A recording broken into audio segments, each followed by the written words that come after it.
Good evening, I'm Camelia and this is KiniNews. Prime Minister Anwar Ibrahim has announced that Malaysia will be sending officials to Washington to discuss tariffs. He said the delegation would leave by the end of April.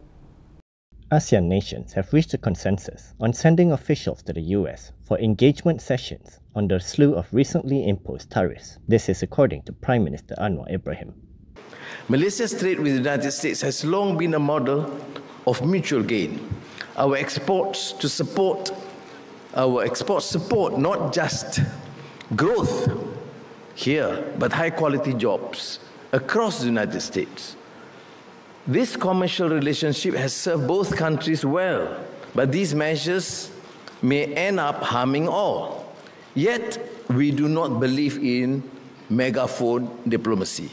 As part of our soft diplomacy of quiet engagement, and I built this consensus among ASEAN leaders, we will be dispatching, together with our colleagues in ASEAN, our officials to Washington to begin the process of dialogue. There may be limited room to revisit the underlying intent, but there is still scope for adjusting the policy's implementation. Anwar added that in the meantime, Malaysia will adapt, and its trade diversification strategy is already gathering pace. He said, while Malaysia intends to remain steadfast trade partners with the US, the government will do whatever it takes to safeguard its economic interest.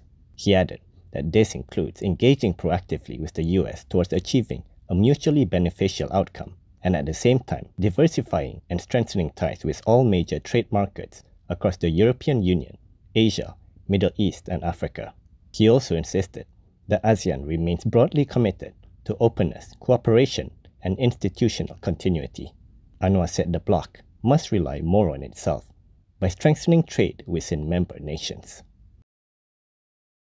Still on the topic of tariffs, Elon Musk has reportedly asked Donald Trump to reconsider new ones.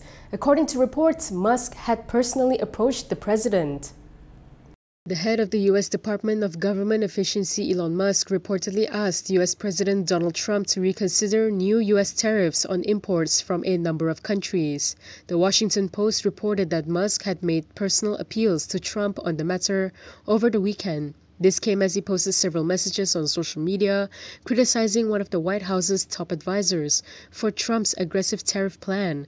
The report quoted two people familiar with the matter as saying that it has not brought success so far.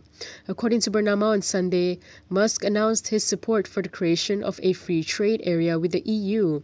This is despite President Trump's previously imposed trade tariffs against the Union. Trump had signed an executive order on April 2nd introducing reciprocal tariffs on imports from other countries, calling it a liberation. The basic minimum rate will be 10% and 20% for goods from the European Union. Moving on to the Putra Heights fire, the government has called on companies to offer aid to victims of the gas explosion.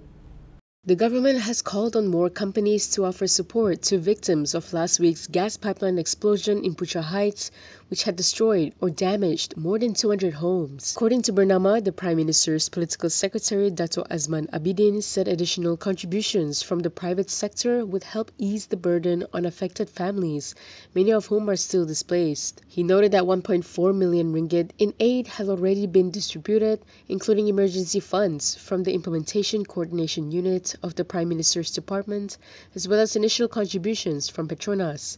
He said of the 219 families who received the aid, those whose homes were destroyed were given 5,000 ringgit, while families with partially damaged homes received 2,500 ringgit. He added that they know residents are anxious about returning home and being compensated, but rest assured, the government and Petronas are actively working on solutions. The explosion last Tuesday morning sent flames more than 30 meters into the air and temperatures soared to 1,000 degrees. It took nearly 8 hours to bring the blaze under control. A total of 81 homes were destroyed, another 81 were partially damaged, while 57 homes were affected but not burned, and the remaining 218 homes in the area were unscathed. Before we move on, consider supporting us by scanning the QR code on the screen and subscribing to Malaysia Kini. A disciplinary committee has recommended expulsion for those involved in a bullying case at Seberang Perai Selatan MRSM in Penang. The disciplinary committee of Amara Science Junior College in Penang has recommended that perpetrators in a recent bullying case be expelled. In a post on Facebook, Mara chairperson Ashraf Wajdi Duzuki said that 7 students were involved. He added that 2 were physically involved while 5 others collaborated, and it is recommended that all be removed from MRSM. Ashraf had previously stressed that Mara does not compromise on any act or culture of bullying in any educational institution. Saya ingin mengingatkan kepada semua pelajar-pelajar sama ada di MRSM maupun di mana-mana institusi pendidikan baru. Saya telah tegaskan beberapa kali prinsip you touch, you go. Kita tidak boleh kompromikan sebarang bentuk bully ataupun sebarang budaya bully dalam apa juga bentuk sama ada fizikal maupun mental untuk berlaku di mana-mana institusi pendidikan baru. Yesterday, police confirmed that a viral video involving a student being bullied by his friends took place at the Seberang Perai Selatan MRSM in Nibong Tebal. Seberang Perai Selatan District Deputy Police Chief Nur Azmi Abdul said the incident had occurred in the middle of last year. He added that police had conducted a preliminary investigation into the viral video, and so far they have identified 7 students, including the victim, who were involved in the incident. The prosecution in Muhyiddin Yassin's sedition case will be filing a preliminary objection against his bid to refer a legal question on the Sedition Act to the federal court. The prosecution will file a preliminary objection against former Prime Minister Muhyiddin Yassin's application to refer a legal question concerning the Sedition Act 1948 to the federal court.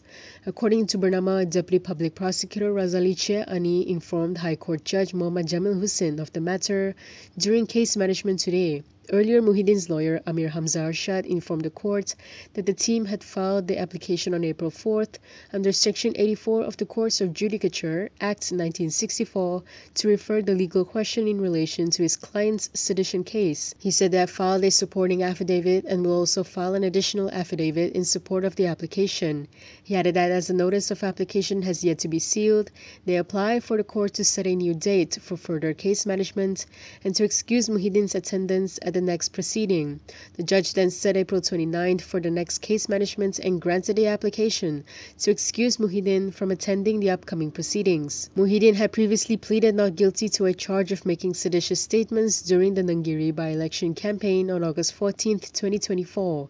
The alleged seditious remarks concerned his claim that he was not invited by the Yang di-Pertuan Agong to be sworn in as Prime Minister following the 15th general election, despite allegedly having the support of 115 out of 222 MPs at that time. He is being charged under Section 4(1)(b) of the Sedition Act 1948. The MCMC has opened 4 investigation papers against 2 individuals. This included against an influencer and political activist for allegedly uploading racially provocative content.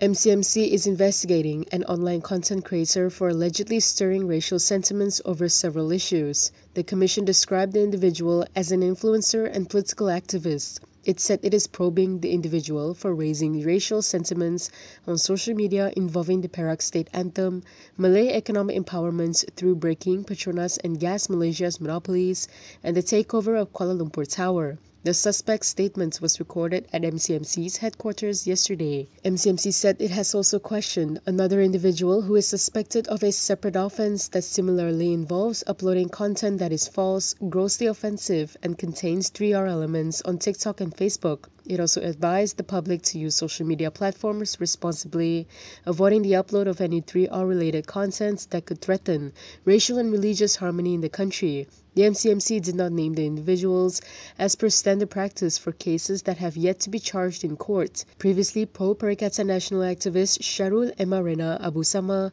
better known as Ratunaga, had uploaded a video allegedly insinuating that students of a Chinese national type school in Teluk Intan were singing Negaraku in Chinese. However, the students were singing the Perak state anthem, which has a melody similar to the national anthem Negaraku, during an event in June last year.